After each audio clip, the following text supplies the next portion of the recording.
We continue to talk about the state fair this evening. What fun. Today marks opening day for the 176th fair season out there. We both saw yesterday there are new buildings that if you haven't, just from last year, if you haven't been out, you haven't seen these buildings. There's always something new to eat off a stick.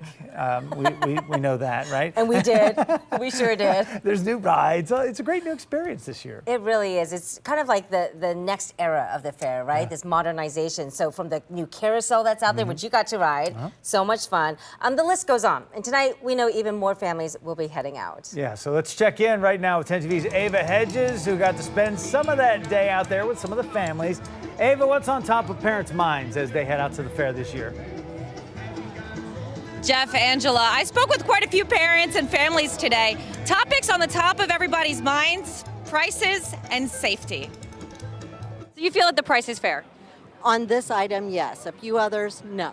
Shantae Teeters says that some of the fair food is overpriced. And families like the Rossberts, they agree. Some prices, like food, could be lower. They're decent. Food-wise, it can come down a little bit. Denise Jeffrey compares Ohio State Fair prices to the alleged happiest place on earth. I paid $18 for a turkey leg today. How do you think?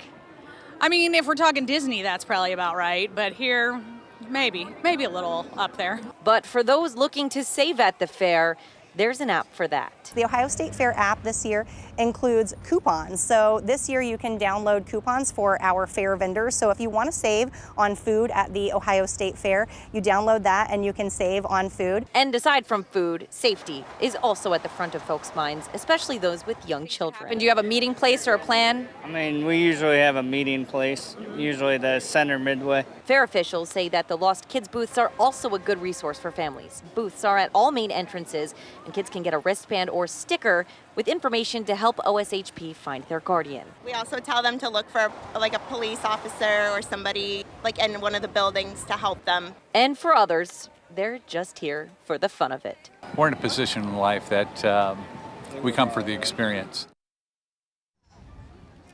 And one of the women that I spoke with, Shantae, she tells me that the turkey leg that I got for $18 this year only cost $17 last year. But hey, even though the price is going up, families not stopping showing out. You can still see so many people showing up at the Ohio State Fair, and many of them, like the Rossberts, are showing up with a safety plan in mind. Jeff, Angela, back to you.